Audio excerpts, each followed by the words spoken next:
anti kekerasan, saya percaya bahwa ada satu masalah yang sangat besar di Indonesia, yaitu kedekatan masyarakat kita dengan kekerasan, sehingga setelah membuat film-film yang sifatnya eskapisme gitu ya, menawarkan entertainment, alangkah baiknya kalau misalnya film saya yang ke-11 setelah 10 film selama 20 tahun, alangkah baiknya kalau misalnya memulai dari awal lagi dengan sesuatu yang secara tema penting, relevan, sangat relevan buat masyarakat Indonesia, sehingga film ini kami pilih sebagai film next dari Kamensi Pictures, Pengembangan di Bukit Duri.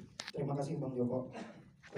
To Daring, as you said, this is the first. Seperti yang saya bilang, walaupun tentunya ketika kita menonton kita akan mendapatkan sesuatu yang menghibur dari karakter, cerita, plot dan sebagainya, tapi di balik itu juga ada isu yang sangat penting, dan saya merasa kalau misalnya dibikin saat saya belum cukup dewasa, mungkin akan tidak sampai apa yang ingin saya sampaikan. Saya nunggu 17 tahun untuk supaya lebih matang dan lebih dewasa.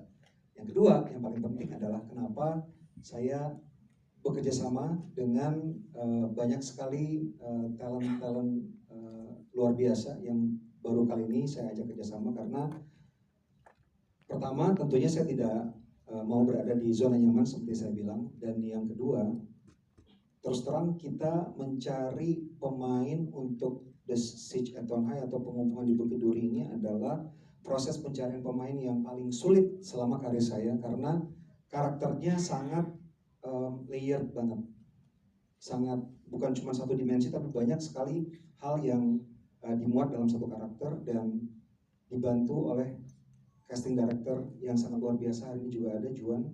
Kita mencari para pemain terlama, prosesnya paling lama berbulan-bulan, dan beberapa kali hampir frustrasi karena nggak dapat, tapi begitu mereka masuk ke ruang audisi, semua yang ada di samping kanan, kiri, dan belakang saya ini, itu kita semua betul-betul bukan cuman senang karena kita mendapatkan para pemain yang bisa kita anggap memainkan karakter yang ada di skenario, tapi ternyata Indonesia punya talenta-talenta luar biasa seperti yang Anda akan saksikan dalam film Pengepungan di Bukit Duri.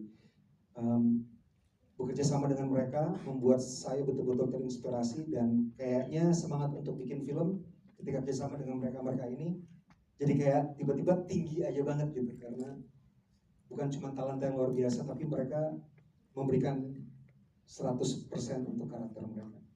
Ya, berasa muda juga ya Bang? Berasa muda. Oke, tahun 2007 skripnya selesai. Seperti yang tadi sudah sempat saya utarakan, saya merasa bahwa ini adalah sebuah film yang membutuhkan kematangan, baik sebagai seorang sinias. Kalau syuting tentunya secara teknis harus pinter gitu ya, harus mature.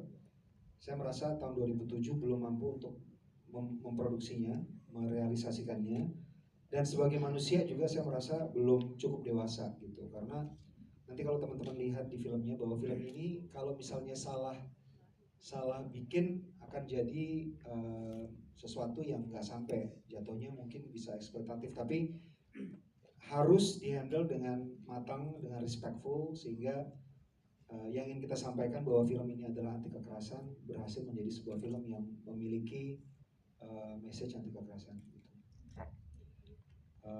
Dan kenapa saya merasa dari tahun 2027 belum saatnya untuk difilmkan, karena dari tahun ke tahun selalu ada perkembangan baru di Indonesia, dan dari tahun 2007 sampai sekarang 2024 kita memproduksi, ada banyak sekali kejadian yang ada di Indonesia. Dan kalau mau istilahkan film Pengepungan di Bukit Duri ini adalah cautionary tale itu apa ya Ivan, semacam kayak jangan sampai sebuah cerita yang jangan sampai kita kayak gini gitu ya, cautionary tale gitu, tahun 2027. Tapi seperti yang saya bilang, nggak mungkin lah kita kayak gitu, karena kita toleransi dan aman-aman banget. Sangat tinggi. Terima kasih Bang Joko buat jawabannya. Mbak Dia boleh silakan.